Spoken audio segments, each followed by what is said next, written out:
Hello everyone. I am Dr. S. Rizwan Ahmad, Associate Professor and former Head, Vinoba Bhave University, Hazaribagh. Today I am going to talk about the latest regulations and guidelines which have been given by the UGC regarding Ph.D. Many of us do PhD, but we are unaware of the latest trends which are going on. So let me inform you people about all those latest regulations and guidelines. So UGC on July 5, 2023 announced that PhD is not mandatory. Yes, PhD qualification for the appointment as an assistant professor will be optional and not mandatory, and NET, SET and SLET will be the minimum criterion for the direct recruitment to the post of assistant professor for all higher education institutions. Yes, this one amendment which has been made by the UGC regarding PhD. Now it has again stated in the 2023 resolution that anyone who has completed 4 years bachelor's degree program in any discipline with a minimum of 75% marks in aggregate or its equivalent grade is eligible for PhD program. And this is according to NEP 2020, which has been implemented in India. Now one more thing, there shouldn't be any kind of confusion. NET, SET, SLET, JRF qualified students may pursue their PhD program in their own subjects or discipline.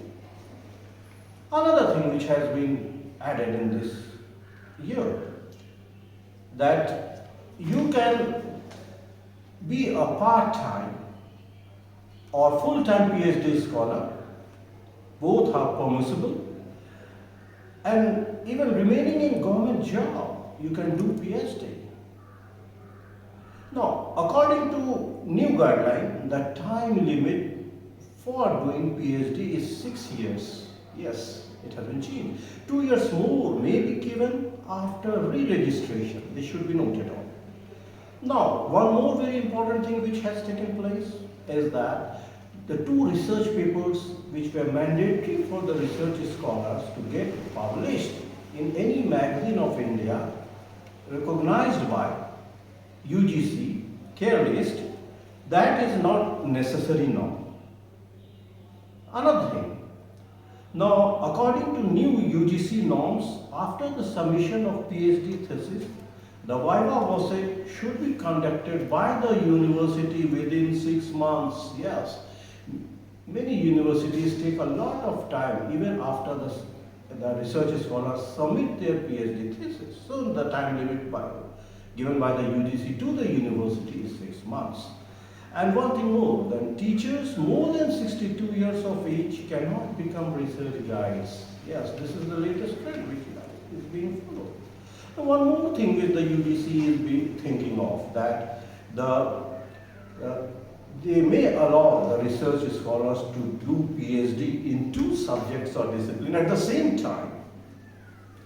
Now one more thing, any recognized university can conduct its own doctoral entrance test, and for which the minimum eligibility to sit in this test is 55% marks in post-graduation.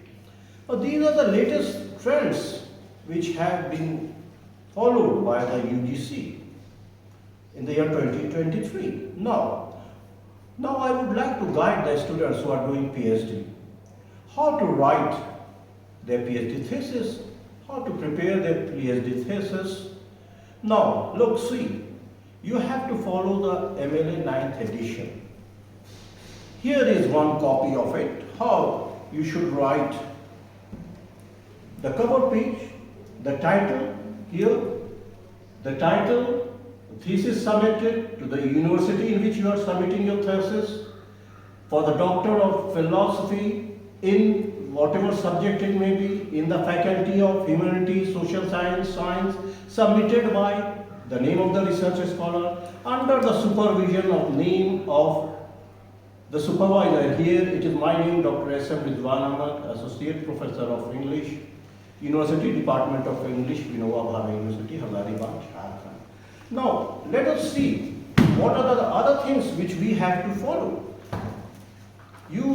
The second page, let us see this one. You can see how to frame the pages also. Now the certificate from the supervisor, that it has the supervisor, who is your supervisor, you have to mention it in, you should get a certificate from your supervisor. Then the plagiarism certificate, it should be below 10%. It should be attached. Then the acknowledgement, you should acknowledge, the research scholar must acknowledge to whom you are indebted to your department, to your supervisor, to your parents, to your guardians, whoever has helped you in doing your research. Then the next thing which you have to follow is the abstract. See, the abstract you have to write, in short, what your thesis is all about. So all these things you have to write. Then the contents, page number, you have to see how it is written. Now, what are the things which you have to follow? The line spacing and margins. Let us see another thesis. Let us see this one.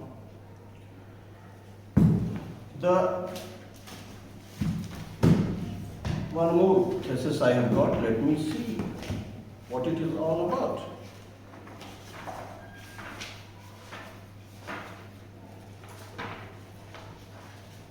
Now, the lining, there should be double spacing throughout the entire paper. Double spacing throughout the entire paper. And leave 1 inch margin from this side, this side, this side. On the top, bottom, and on each side. And indent the first line of each paragraph. Just shift half an inch after one paragraph if you are starting another paragraph. Then the font size should be 12 point times New Roman, except the title of the chapters. And the last name and page number should appear 1.5 inch from the top right hand corner. Here, see the last name and page number at the top. And the spaces, regarding the spaces, there should be 2 spaces between sentences. 1 space after commas, 2 spaces after a colon. 1 space between words in a sentence. Title of the chapter should be in the center. Now, you should write, the book citation should also be there, the author's name, the title of the book, the volume of the book. Here, see, the book cited. The publisher of the book, the year of the book was published, city the book was published, citing online sources, author, title of the web page in quotes, title of the website in italics, date of the web page.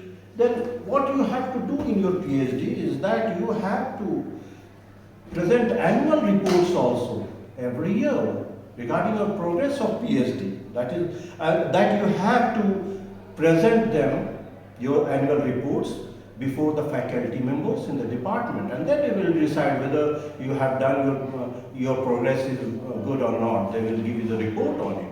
Then you have to do PhD coursework also. Regarding the PhD coursework, you have to see.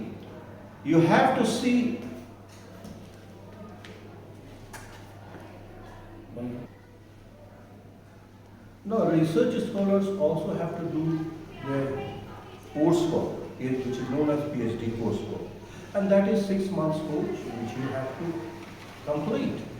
And after the completion of this course, the university department to whichever you belong provides a certificate, then only you are eligible to just continue your thesis. Now, many students get confused regarding PhD coursework. One book of mine is Research Methodology Redefined. It is by me, written by me, published in Delhi. Just you can see, it has been published in Delhi. There were so many chapters which I have included in it. There are 16 chapters.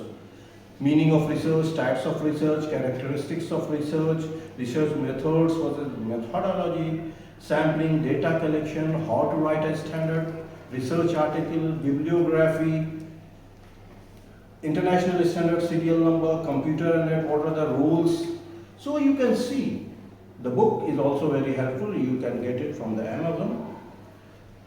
So you have to do your PhD coursework, and after that you have to submit a certificate in the department that you have completed your PhD coursework, and I have already told you the method and the ways how to just prepare your PhD thesis and how to write your PhD thesis, what are the methods and what are the latest trends which are going on by the UGC. That's all for today. Hope you will be benefited from my today's lecture. Thank you all.